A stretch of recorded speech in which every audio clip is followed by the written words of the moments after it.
Les había dejado que trabajen más que todo en los fármacos, ¿no? Vasoactivos, vasoconstrictores. Pero antes de esto vamos a ver qué es un shock. ¿Cuál es ese estado de shock? ¿No? El estado circulatorio en que es insuficiente. Si nosotros colocamos la anestesia a un paciente, vamos a alterar la fisiología, por lo tanto va a ser insuficiente perfusión a los tejidos. Y entonces esto va a conducir a una difusión progresiva de los órganos, ¿no? Seguido de lesiones orgánicas y a veces es irreversible y probablemente la muerte. Y entonces este estado, como síndrome clínico, que produce como resultado de esta perfusión inadecuada, con independencia de la causa. Entonces nosotros sabemos acá que el desequilibrio entre el aporte y la necesidad de oxígeno y el sustrato, esto está inducido por la hipoperfusión. Entonces, este balance global entre el transporte de oxígeno y el consumo de oxígeno, ¿no? Va a haber un daño celular y entonces esto va a generar el aporte insuficiente de oxígeno y estos sustratos, ¿no? Y entonces va a haber lesiones en la liberación de modelos moleculares asociados a las señales de peligro, el DAN associated, ¿no? Y también los mediadores inflamatorios que reducen aún más la perfusión por cambios funcionales y estructurales en la microvasculatura. Estos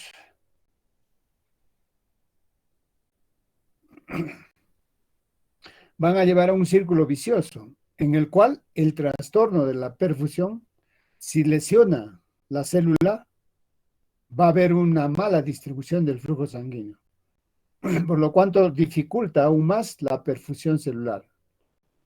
Y entonces en anestesiología vemos la causa de la insuficiencia de múltiples órganos a la falla multiorgánica. Y si no se interrumpe el proceso, ¿no? Vamos a llegar a la muerte. Y eso es simple, lo que no pasa en 1000 años pasa en un segundo en anestesiología. Entonces, las manifestaciones clínicas que ustedes tienen que conocer del estado de shock, ¿no? En parte de respuestas neuroendocrinas, respuestas simpáticas a esta hipoperfusión, así como también la alteración de la función orgánica que induce a una grave disfunción celular. Cuando esto es muy intenso, ¿no? O persistente, el aporte insuficiente de oxígeno, eso sabemos, ¿no? Que el transporte de oxígeno en ml por minuto va a ser insuficiente, entonces va a haber una lesión irreversible. Pero ¿qué tenemos que hacer los anestesiólogos? Nosotros vamos a el restablecimiento rápido de este suministro de oxígeno. Entonces vamos a frenar prácticamente la progresión del estado de shock. Por tanto, la estrategia terapéutica fundamental es reconocer a tiempo el estado de shock. Este estado de shock que es manifiesto o inminente e intervenir de forma inmediata para restablecer la perfusión. Y entonces esto va a requerir, ¿no? de la expansión o el restablecimiento del volumen sanguíneo. Es imprescindible controlar a la vez cualquier proceso patológico que desencadene, por ejemplo, una hemorragia persistente, un trastorno de la función cardíaca, una infusión, una alteración, un daño, una injuria sobre la célula. Y entonces vemos que este transporte y consigo de oxígeno en el shock va a haber un desbalance entre el transporte de oxígeno y el consumo de oxígeno. En el transporte de oxígeno, vamos a ver que el gasto cardíaco, o sea, la precarga, la contractilidad, la poscarga y la frecuencia cardíaca, vamos a ver que el contenido de arterial de oxígeno es mínimo. Y si pasamos al consumo de oxígeno, ¿no? A través del metabolismo, la inflamación, la temperatura, el trabajo respiratorio, ¿no? La agitación, la síntesis proteica, esto nos va a llevar a la falla multiorgánica. Entonces nosotros podemos prevenir conociendo las manifestaciones clínicas de shock.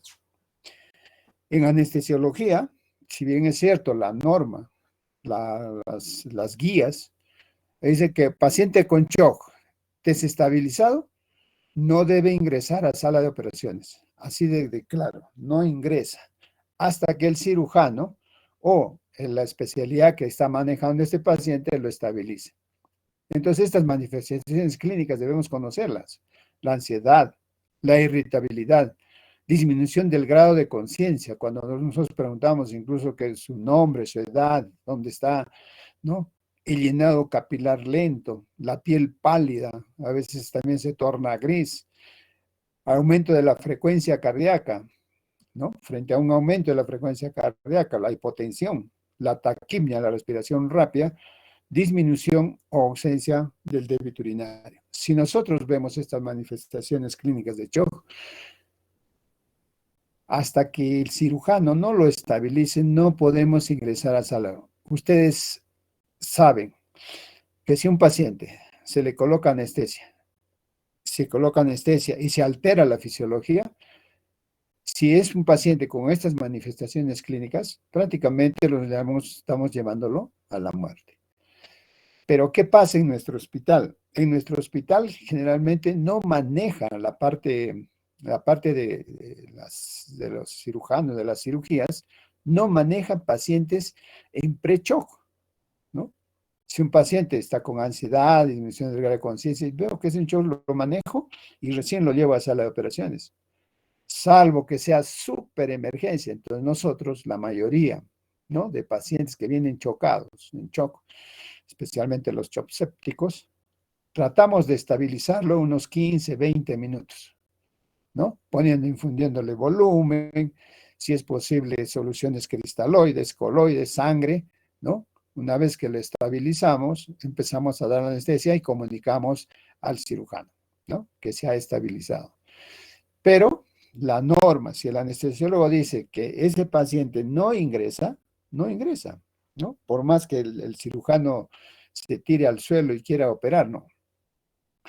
Entonces, para que nosotros entendamos bien el tratamiento del shock, ayer habíamos dejado la lectura sobre los inotrópicos y vasopresores, ¿no? ¿Cuál va a ser el mecanismo de acción? ¿Cómo yo voy a lograr estas funciones, ¿no? Tengo que saber que el sistema adrenérgico, el sistema nervioso simpático, ¿no? Y aquí podemos hacernos una pregunta, como siempre, ¿no? Nosotros no creamos funciones, pero sí puedo hacer que algunas se anulen o hacer que algunas se potencien. Eso es lo bueno del manejo de un paciente. ¿Cómo puedo yo potenciar el sistema nervioso autónomo? ¿No? Fácil, ¿no? Vamos a la síntesis. Ustedes ven acá en el gráfico la síntesis, ¿no? de los fármacos, ¿no? Desde la tirosina, una enzima, a la dopamina beta hidroxilasa, ¿no? Y la norepinefrina. Cuando ya se junta en vesículas, ustedes ya han llevado farmacología, por lo tanto deben saber de la norepinefrina a la epinefrina, ¿no? Y vamos a ver que esta síntesis a cualquier estímulo, ¿no?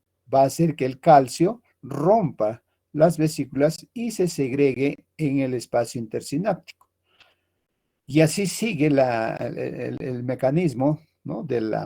Irán algunas moléculas a los receptores y otras moléculas se volverán a reabsorber, a ingresar nuevamente a la fibra nerviosa y otras serán metabolizadas por la monoamino oxidasa o la COM, ¿no? Una difusión del metabolismo.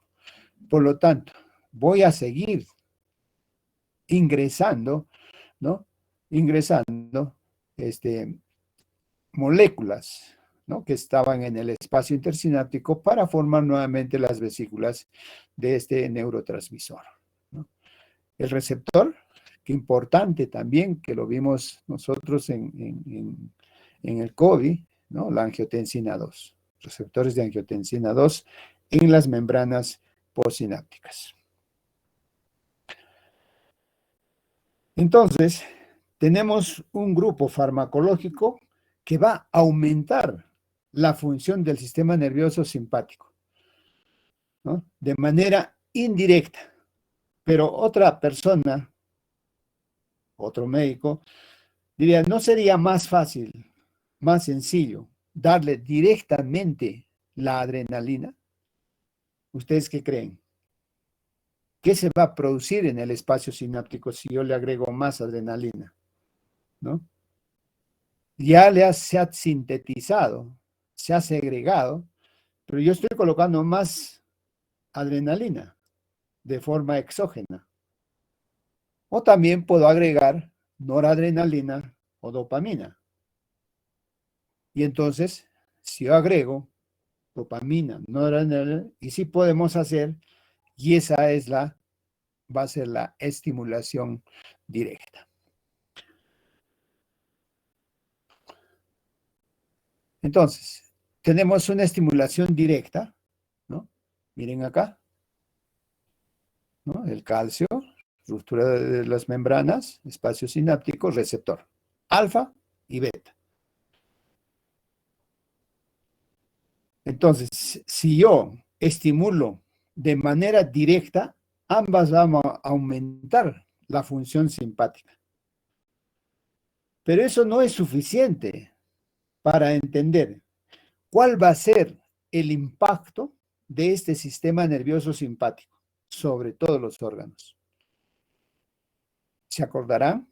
Que la experiencia nos dice que cuando yo tengo un paciente en shock, cuando yo tengo un paciente en paro cardíaco o un paciente hipotenso, ¿no? No sé utilizar estos hipnotrópicos o vasopresores, principalmente los vasopresores, como la adrenalina, la noradrenalina, la dopamina. No tengo entendido, no conozco farmacología, entonces me atrevo a colocar adrenalina por simple sinergismo, pero no pienso en la fisiología, ¿no? Para regular esta función del mecanismo de acción. Si nosotros recordamos, ¿no? También la farmacología, las acciones indirectas, ¿no? Tanto de la inhibición o la activación, ¿no? de este tipo de neurotransmisores, ¿no? Entonces tenemos que recordar que los receptores adrenérgicos, vamos a hacer los puntos claves para más adelante recordarlos y poder deducir en realidad las preguntas que vamos a los receptores alfa 1. Es un receptor sobre todo que se va a encontrar, ¿dónde? En el músculo liso, ¿no? Y también tiene un efecto de contracción, ¿no? Y el antagónico de el que realiza el efecto contrario, va a ser el beta 2. ¿Dónde está ubicado? El músculo liso, ¿no? Y la función va a ser relajación. Entonces, alfa 1, contracción. Señores alumnos, cuando yo estudio anestesiología y voy a utilizar estos fármacos, especialmente en shock, yo puedo hacer que sea una acción alfa o puedo hacer una acción beta 2, pero si no sé este mecanismo, mal hago yo, ¿no? En estos efectos, ¿no? Antagónicos y agónicos, que es el efecto contrario del beta 2, ¿no? El beta 2 hemos dicho que está en el músculo liso y este va a producir relajación. ¿no?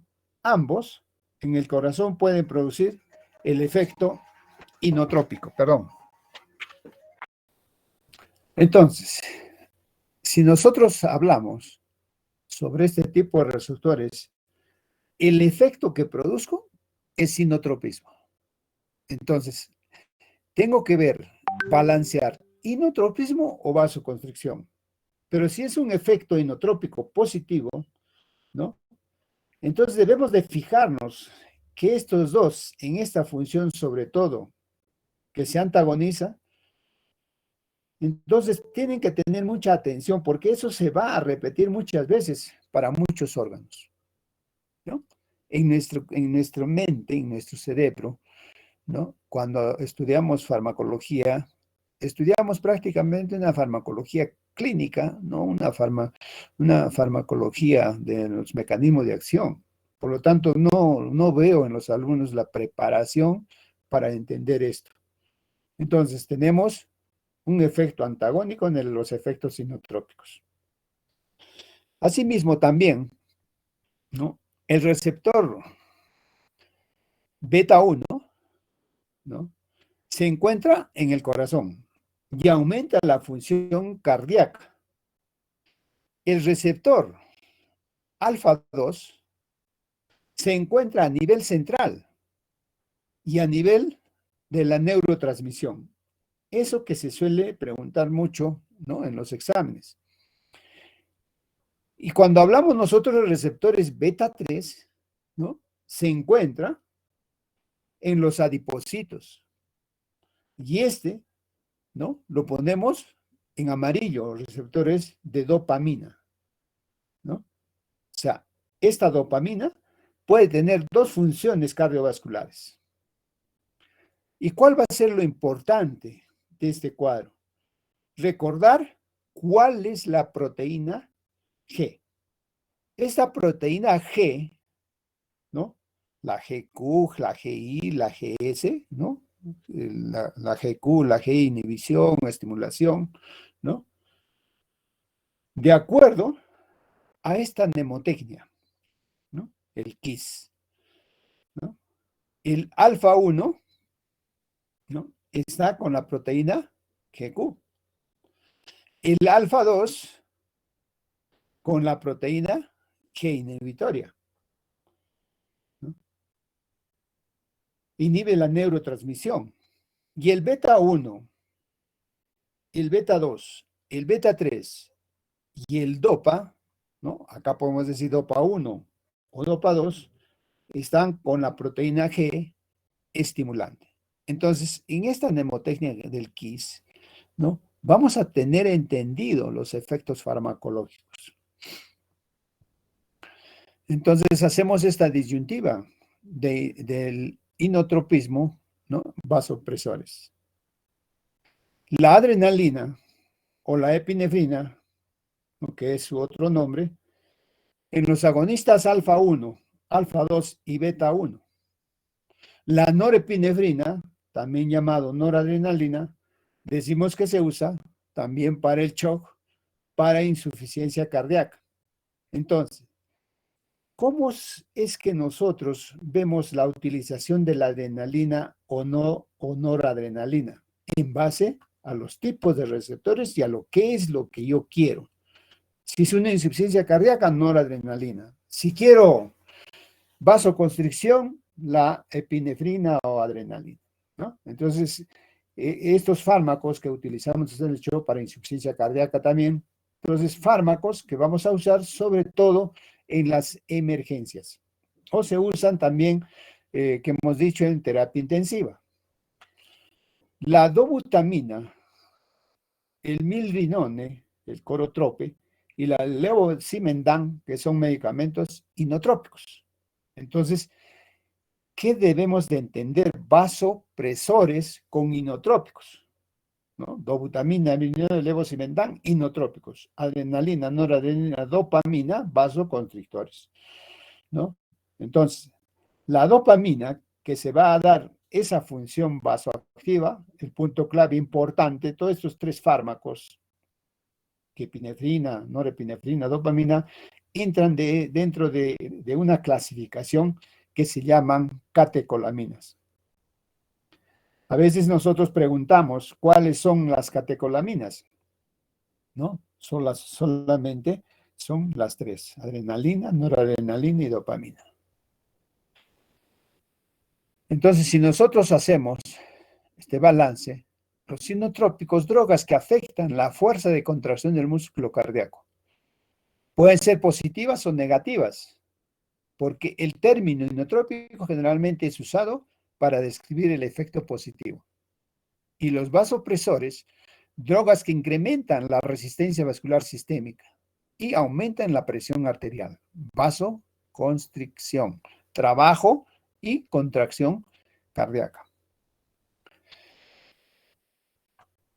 Si nosotros empezamos, ¿no?, lo que corresponde a las drogas que afectan el tono vasomotor, dilatan o contraen los vasos, principalmente a través de los mecanismos de vasoconstricción y vasodilatación.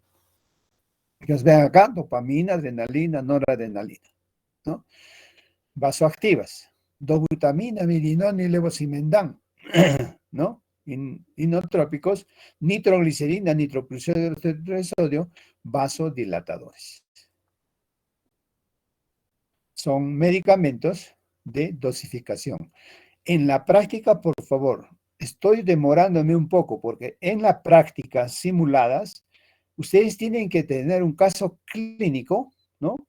¿Cómo puedo yo dosificar la dopamina, la adrenalina, la noradrenalina en microgramos kilo minuto? Ustedes me dirán, esos medicamentos de dosificación lo hacen en la unidad de terapia intensiva, pero nosotros tenemos que aprender a manejar microgramos kilo minuto. Si bien es cierto, no tenemos bombas de infusión, ¿no? A lo mucho son 2 bombas de infusión, pero los pacientes requieren medidas exactas de administración de fármacos. Entonces, el propósito del uso de las drogas vasoactivas es restaurar la perfusión de los tejidos. Si bien es cierto, nosotros hacemos en forma empírica, en microgotas, ¿no? Microgramos a microgotas, kilogramos a miligramos y horas a minutos y minutos a segundos, ¿no? Eso ya lo vamos a ver en la práctica. Por eso me estoy acá, un poco estoy demorando para que ustedes tengan a bien estudiar, por favor, estudiar, ¿no? Entonces, si nosotros empezamos a estudiar, ¿no?, de manera detallada cada grupo farmacológico, comenzamos con las catecolaminas, ¿no? Vamos a ver justamente la adrenalina, ¿no?, vasoactivo. Recuerda que los receptores alfa 1, alfa 2, beta 1, beta 2, beta 1, ¿no?, siempre en este orden, ¿no?, son iguales para todos, pero siempre responden a este orden. Va a ser el efecto cardiovascular de la epinefrina. Aumentan la resistencia vascular periférica, por lo tanto, van a aumentar la hipertensión arterial, o va a provocar hipertensión arterial. Si es que aumenta la resistencia vascular de la epinefrina, aumenta, ¿no?, la resistencia vascular, por lo tanto, vamos a tener un paciente con hipertensión. Y si es que aumenta la resistencia vascular, porque aumenta la presión, vamos a tener el flujo, la resistencia vascular periférica. Y entonces también va a tener un efecto inotrópico, pero es un efecto inotrópico cronotrópico. Si nosotros conocemos bien la farmacología, puede dar dosis pequeñas o dosis grandes. A dosis pequeñas, ¿no?, yo puedo producir hipotensión con la adrenalina por activación de los receptores beta 2. También va a producir vasoconstricción periférica, disminución del periodo refractario y aumento de la repolarización. O sea, si te das cuenta, tiene un efecto arritmogénico. O sea, por eso el efecto adverso son arritmias cardíacas. Bueno, también tienen un efecto inmunomodulador. Este efecto inmunomodulador va a producir la hipopotasemia, ¿no? Si ustedes ven este cuadrito acá, ¿no? La vasoconstricción periférica, la repolarización, este inmunomodulador, este inmuno, va a producir potasio, o sea, hipopotasemia. Miren acá esta acción sobre los vasos sanguíneos y sobre el corazón.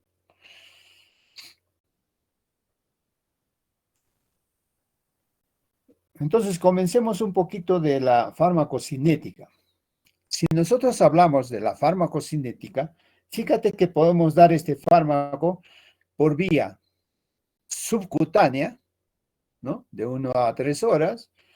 Podemos dar por vía intramuscular de 1 a 4 horas o también en forma inhalatoria, en topicaciones. También lo podemos distribuir. Esto se distribuye porque todo el cuerpo también va a llegar, ¿no? De acuerdo a la circulación en los órganos que tienen mayor circulación. O también puede llegar a la placenta y a la leche, ¿no? Y entonces estos se van a metabolizar por estas dos enzimas que hemos visto en el cuadro, la MAO y la COM. Y va a eliminarse por vía renal, ¿no? Que eso ya lo han visto ustedes en farmacología. Entonces, el uso en emergencias, ¿no?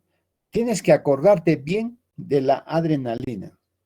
Es un fármaco que tú lo vas a ver siempre, en cualquier rotación que tú hagas, ¿no? Que vaya siempre, tiene en los paros cardíacos o en su maletín de emergencia, una adrenalina. Donde estés, donde rotes, siempre vas a tener adrenalina y te van a exigir la adrenalina.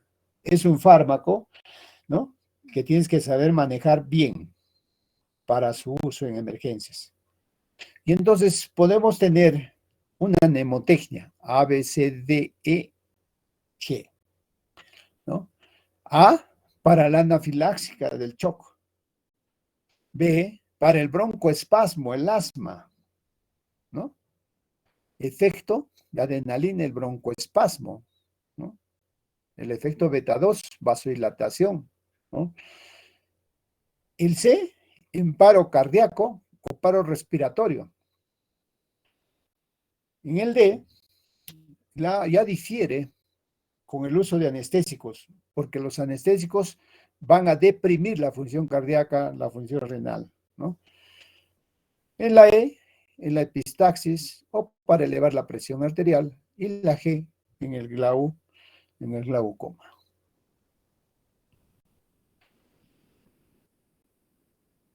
Si nosotros vemos acá, en las crisis anafilácticas, son fármacos de primera línea, de la primera elección de adrenalina, ¿no? ¿Cómo lo damos? Lo damos por vía subcutánea o vía intramuscular, ¿no? En la vía intramuscular, ¿qué va a pasar? Un paciente con crisis anafiláctica que tiene una respuesta muy exacerbada, tanto que puede obstruir las vías aéreas. Si tú le das adrenalina, vas a tener el efecto alfa de los vasos sanguíneos. Por lo tanto, hay vasoconstricción, ¿no? No se produce edema, por lo tanto el edema se limita basta al efecto de los beta 2, mucho cuidado. A nivel respiratorio, que va a producir la apertura de las vías aéreas bajas,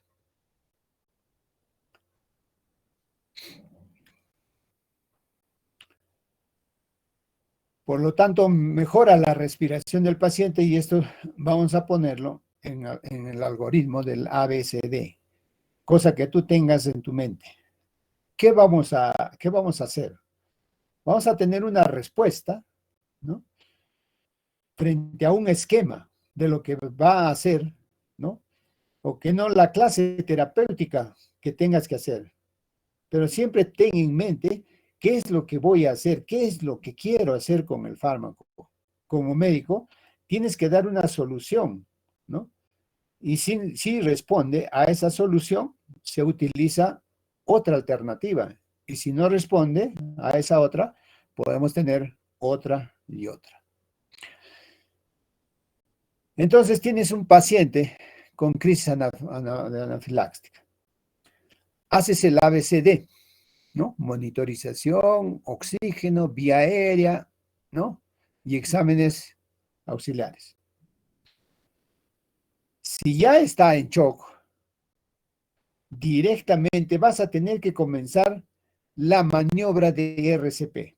Pero si todavía la vía aérea está permeable, entonces le administramos adrenalina intramuscular para facilitar la respiración. ¿Qué puedes utilizar? Salbutamol, que te va a ayudar a abrir las vías aéreas. Luego también, si esta es una respuesta inmunológica, o sea, inflamatoria, exagerada, corticoides. Van a ir muy bien, entonces vas a ir de la mano la adrenalina con corticoides y posiblemente estemos dando también antihistamínicos. Entonces, en las crisis anafilácticas, adrenalina, salbutamol, corticoides, antihistamínicos. Otra indicación, y esta es una de las más importantes, ¿no? Porque todos nos va a tocar atender un paro cardiorrespiratorio. Y en anestesiología, ¿no? Es nuestro pan de cada día, manejo del paro cardíaco respiratorio, ¿no? Y entonces no enseñamos o no sé qué pasa a los alumnos. Entonces, ¿no?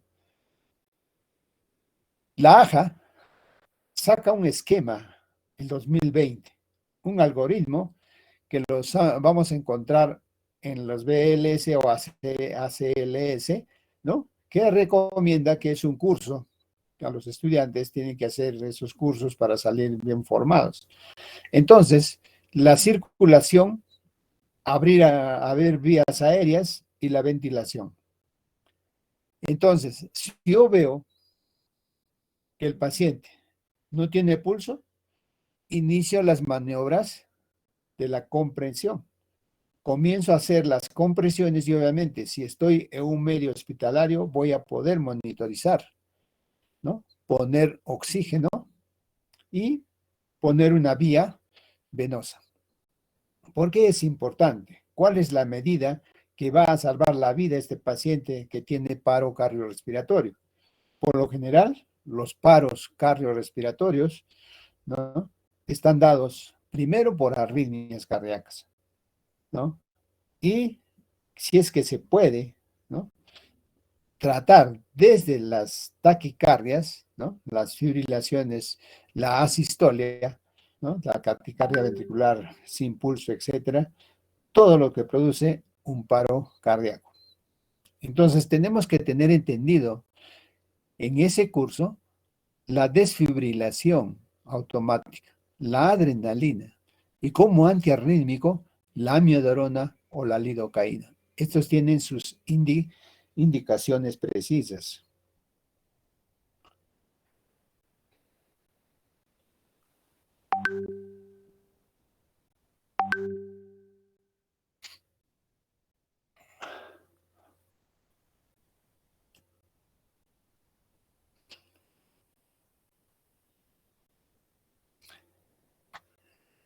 En la segunda, ¿no?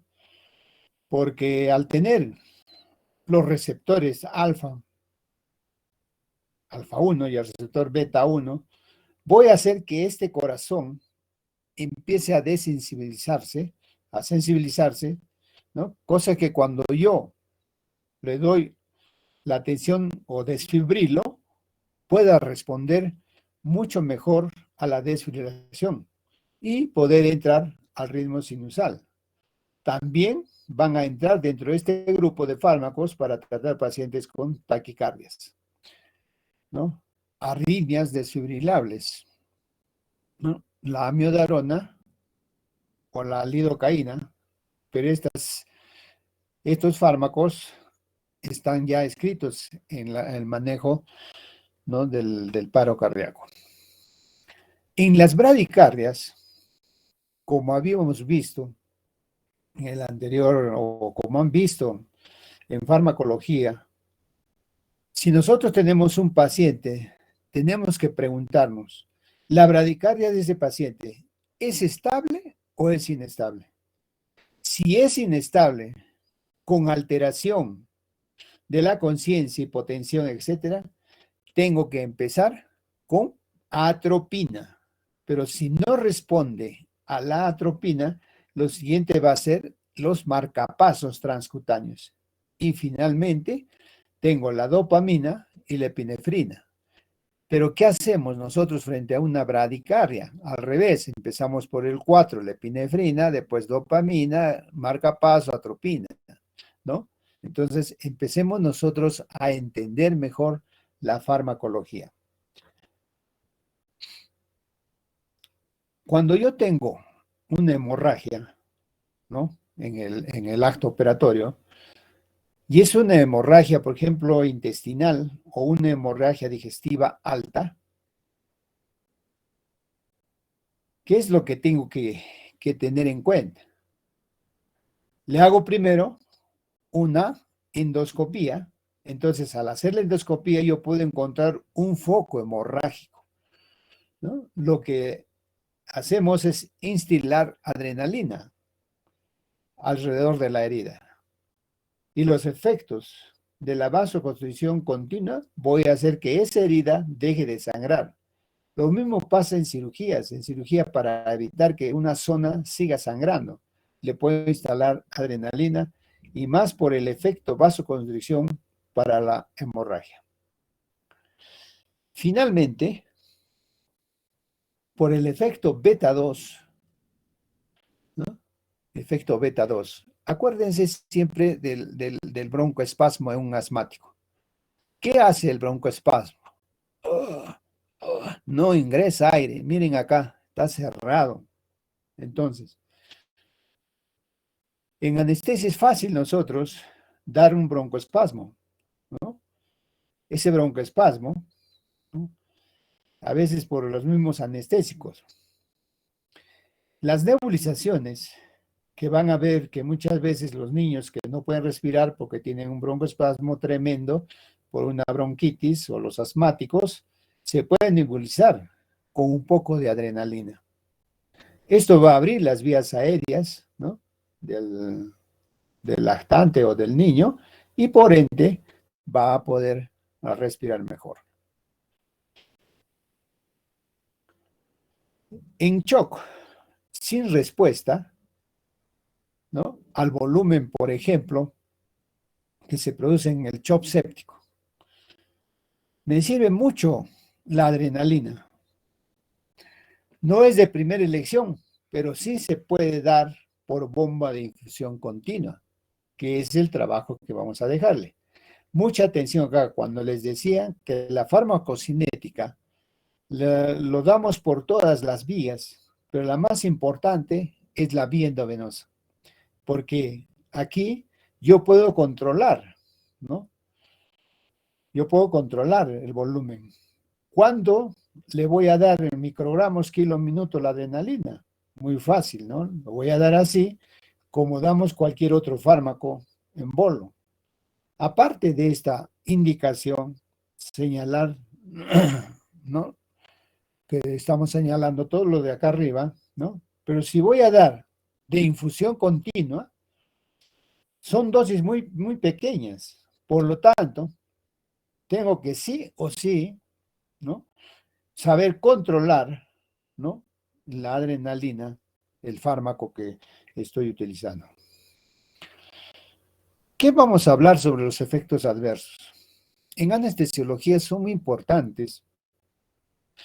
A nivel central, ¿no?, a nivel del sistema nervioso central, tenemos la ansiedad, el insomnio, la agitación psicomotriz, la cefalea, el pánico, las alucinaciones, la agresividad, suicidio, ¿no?, las hemorragias intraguianales, la hipertermia, ¿no?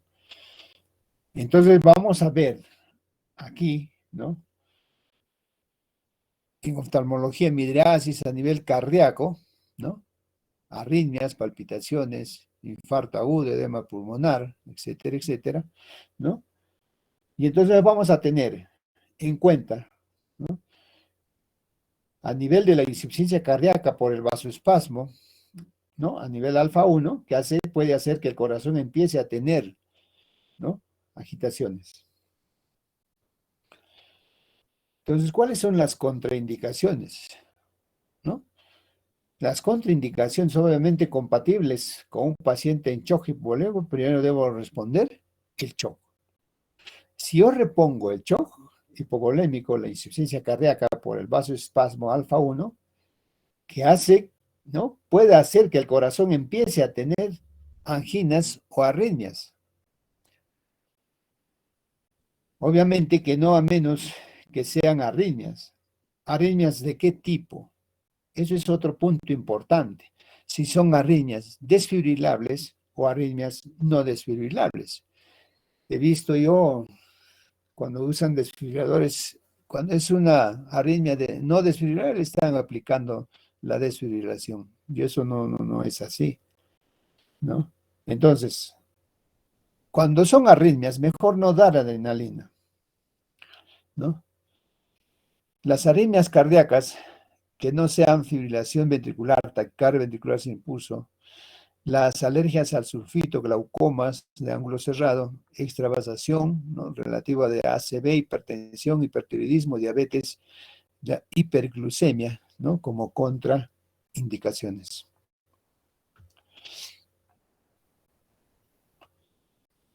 Los anestésicos locales,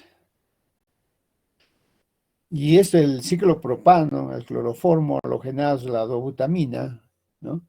La dopamina, el albuterol, el isoproterenol, la ritodrina, salmeterol, reserpina, inhibidores de la monoamina oxidasa, ¿no? Antidepresivos tricíclicos, hormonas tiroideas, glucósidos, vamos a que tienen mayor efecto con beta bloqueantes, ¿no? Entonces, tenemos que tener en cuenta, ¿no? A la pasoxina, que en el embarazo, ¿no? Vamos a tener en cuenta en la clase C, ¿no? De las embarazadas.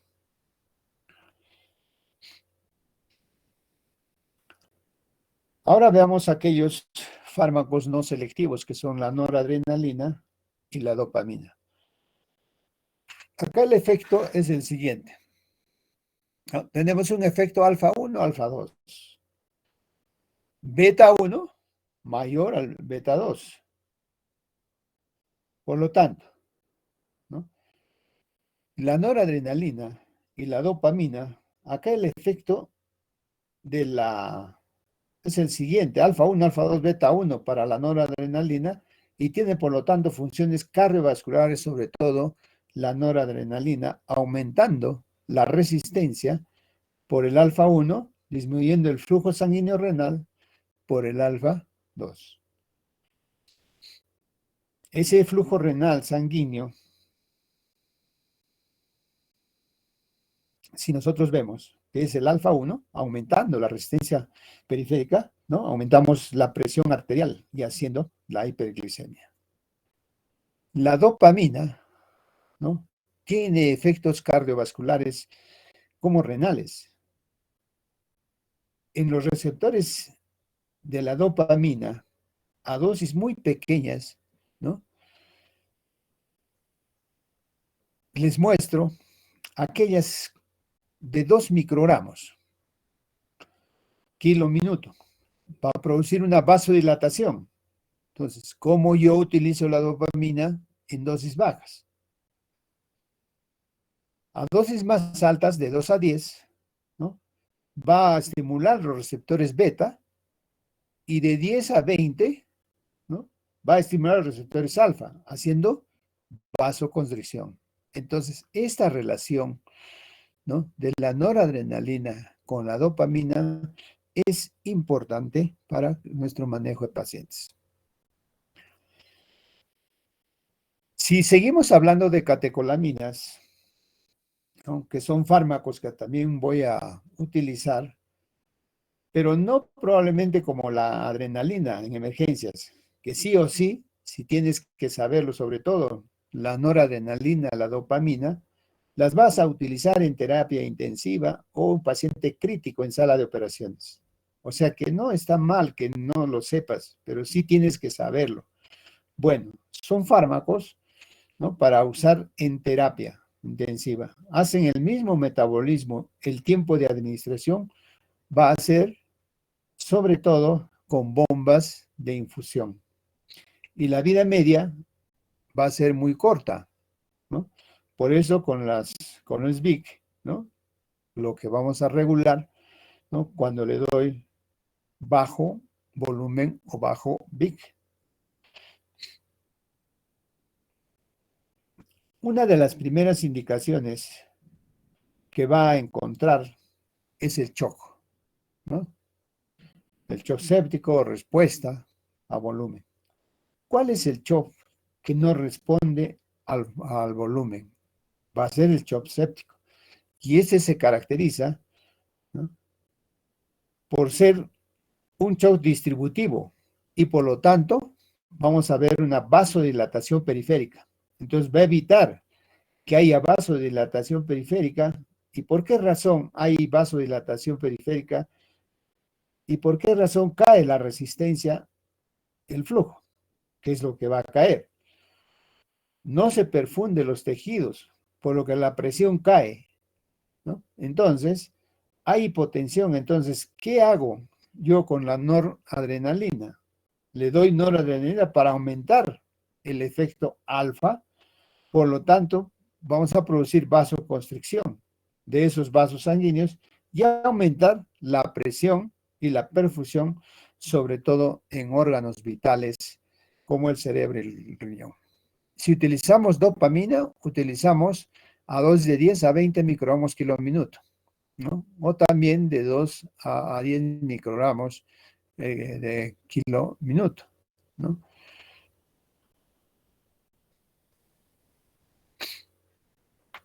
¿Qué pasa en el shock séptico? En el shock séptico, ¿no?, si nosotros vemos el score KIT-SOFA, que es lo que ya ustedes han estudiado, para identificar actualmente la sepsis, para saber cómo está el paciente, ¿no? Tenemos que monitorizarlo, oxigenarlo, ponerle una vía venosa, ¿no?, y los exámenes complementarios. Los cultivos, todos acá nos preguntamos, ¿el paciente está en shock? Si el paciente está en shock, lo primero, ¿qué es lo que debo hacer? Comenzar con la administración de líquidos. Y mientras tanto, ¿no?, estoy dando antibióticos. Ya cuando no responde a líquidos, porque es un shock que no responde a líquidos, recién comienzo con la noradrenalina. O voy a comenzar con la dopamina, ¿no? Líquidos, antibióticos, noradrenalina, dopamina. Los líquidos y los antibióticos debemos también saber manejar cuáles son esos antibióticos que debemos utilizar. Otra indicación es también la insuficiencia cardíaca congestiva. Aquellos corazones que no están latiendo o aquellos corazones que nos traen los de servicio de Sermón en periferia en Puno, con insuficiencia cardíaca, ¿no? Esos corazones que no están latiendo bien por una cardiopatía dilatada, empieza a hacer un edema cardiogénico. Puedo contribuir a que este corazón lata mejor gracias a los receptores beta 1, tanto la noradrenalina y la dopamina para darle una mayor contracción. En las crisis anafilácticas, ¿no?, muy poco usado para esto, casi no se usa, pero está dentro de alguna guía. En las crisis anafilácticas, ¿no?, especialmente la noradrenalina, ¿no?, y para la bradicardia, aquí lo dijimos, la dopamina y la adrenalina. Pero sobre todo, la bradicardia manejamos con dopamina. La falla renal, la dopamina, porque en los receptores delta, ¿no? Receptores dopa 2, delta 1, dopa 1, a nivel renal produce vasodilatación renal. O sea, que si estos vasos están en vasoconstricción, porque están entrando en shock, entonces, pues vas a dilatar y hacer que el riñón no entre en falla renal. Lo mismo sucede a nivel cerebral y a nivel coronario. Estas dosis, ¿no? Estas dosis muy bajas de dopamina, ¿no? La falla renal a 2 microgramos kilo minuto, va a provocar una vasodilatación, pero si tú, por ejemplo, vas a tratar un shock, ¿no? Ese shock, ¿no? Fíjate que puedes lograr un efecto ya a alfa a 10 a 20 microgramos minuto, una vasoconstricción extrema, un efecto beta solo para el corazón. Este corazón va a latir mejor a una dosis de 2 a 10 microgramos, ¿no? Kilo minuto. La vasoconstricción extrema, un efecto beta solo para el corazón, ¿no? Otros efectos que vamos a tener entendido en anestesiología son los efectos adversos. Muy similar a lo que vimos con la adrenalina, lo mismo con las interacciones. Las contraindicaciones, ¿no? Siguen siendo las mismas, ¿no? De la adrenalina. Si ya sabes una, te la sabes otras. Choque hipovolémico, insuficiencia coronaria, arritmias cardíacas que no sean fibrilaciones ventriculares o taquicardia ventricular sin pulso, alergias al sulfito. Ojo, el sulfito es un preservante que se encuentra en algunos fármacos, especialmente silocaína, glaucoma de ángulos cerrados, extravasación relativa a ACV, hipertensión arterial, hipertiroidismo, diabetes, hiperglucemia están contraindicados, ¿no? En los espacios de líquidos, ¿no? En el adulto. Vamos a parar ahí. Yo quiero que todos esto lo repasen bien, ¿no? Y si gustan, podemos repetir la próxima, el día viernes, ¿no? Pero hasta acá yo creo que los principales fármacos, ¿no? Lo que vemos nosotros, que estos principios en anestesiología es importante asociar la farmacología con la fisiología.